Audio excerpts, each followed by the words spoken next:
Hey huge fans, people interwebs, it's me, Sam of SG1. Welcome to my channel. And we are doing today a Star Trek Discovery official Starships collection. And as per usual, the small magazine and the large ship. So we'll get onto that in a moment.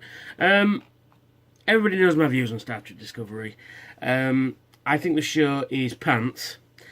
I think the show is joyless.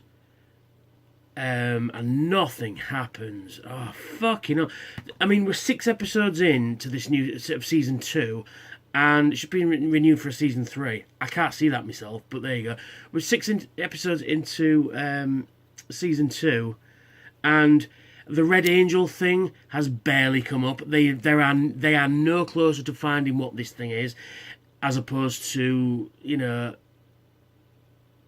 other shows that are doing this kind of thing. At least, they would have clues and we'd see things from the other side and, lead us into this thing. Discovery? No, it's just fucking holier than thou. Let's, inclusion, which is no bad thing, but, the original Star Trek stuff did it so much better back in the day. But anyway, I'm not getting into that right now.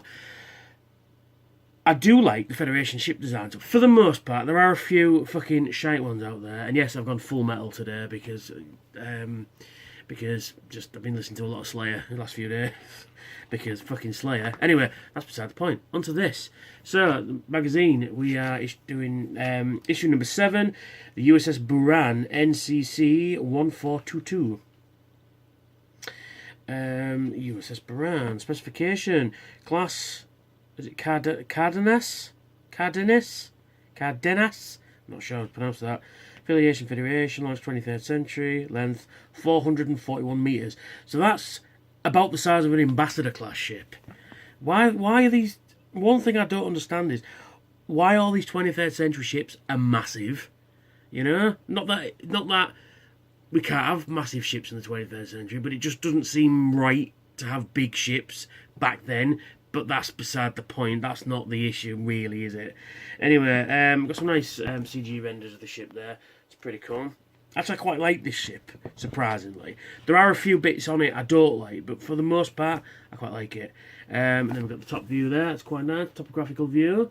Yeah, they've got a knack for having 4 nacelle ships in this thing. That's a John Eves. Yeah, you can tell a John Eves design a mile away. And that ain't a bad thing. It's just... He's got some right good designs. And speaking of which, we're getting the Emmett Till ship special coming out soon. That's going to be great, that. If Deep Space Nine had been reviewed for an 8th season, we would have got a new ship called the Emmett Till. That looks fucking badass as well. So yeah, and then we've got more sort of renders of it there. And then we've got some more doodles of it there. I quite like that one design, actually. And then we've got more CG renders of it there with more sort of red panelling on it there. And then sort of the obvious last design of it there with a different registry number. Cause that's a different ship anyway. U.S.S. Stuart. And then... Now we've got the ISS Buran from the Mirror Universe at the top there, which is pretty cool. And then we've got John Eves... Finally got to meet pilot Robert Cardenas, who the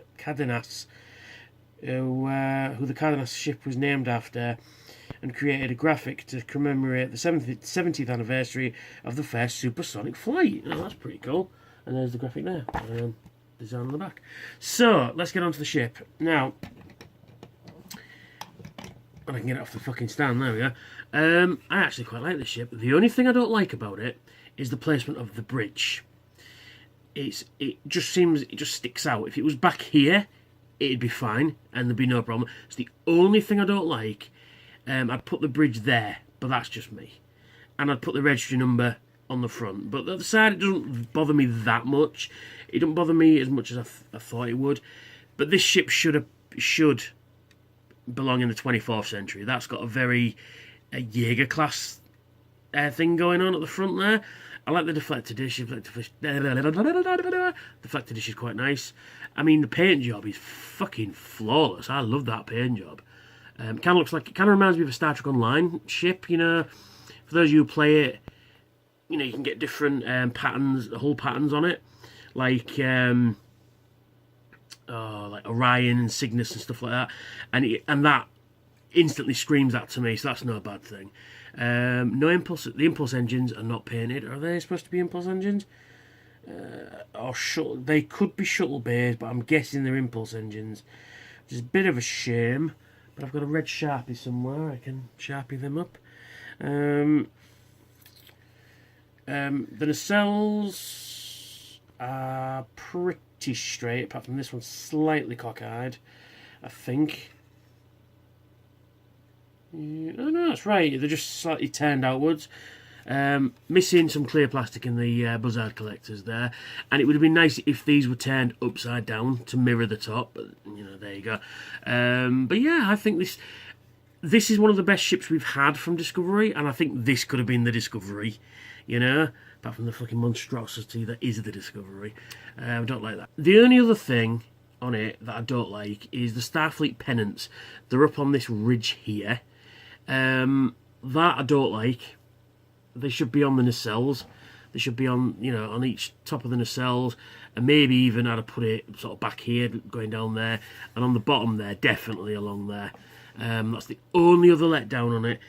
But overall, though, for a Discovery ship, I actually quite like this because it's John Eves' design, so you can't really fault it. Except I just put the bridge module back here a bit, because that is really shoot me in the face kind of look, innit? But yeah, it's got a very Prometheus / Enterprise NX-01 / Akira class thing going on with it, with a touch of Jaeger. I like these fins there; they're quite cool. Totally unneeded, but you know, they're quite cool. But yeah, do you know what? Generally, I actually like this thing. I think it's all right. Apart from like the minor nitpicks, like the bridge, the Starfleet pennant, the register number being at the front, always when they do this, it always kind of irritates me. Like they did it on the Shenzhou as well. That sort of really irritates me. I don't know why it does, but it does. But yeah, I think it's a nice ship. Could easily slot into the 24th century quite nicely. But other than that, it's quite a nice ship. Yeah, surprisingly, I wasn't quite sure I was going to like it until I got it, but it's actually quite nice. And it fits on the stand very securely. And I can remember how to do it. The saucer, I think. Yeah, there we are. And it sits on the stand very nicely. And I forgot to show you the bottom, what it says. And it says U.S.S. Buran. Ooh, 1707. Nearly got a 1701 there. Nearly. Yeah, so... get on there, you cunt. Pardon my friends. There we go. It sits on the stand very nicely. And, yeah, overall, I quite like this model. I shouldn't, but I do. Like I say, if it just a few minor nitpicks, like bridge at the middle, the register number at the front, the Starfleet pennants being on the nacelles, and the register number being on the nacelles, because, you know, that's just me. And it does say Buran underneath there.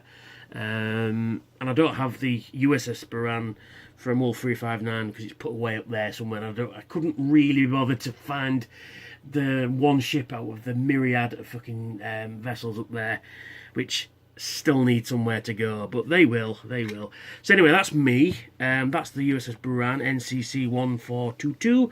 Hope you enjoyed this review, and if you do, why not throw me a couple of bucks on my Patreon, and you'll get your name in the credits and things like that, and I will work out something, and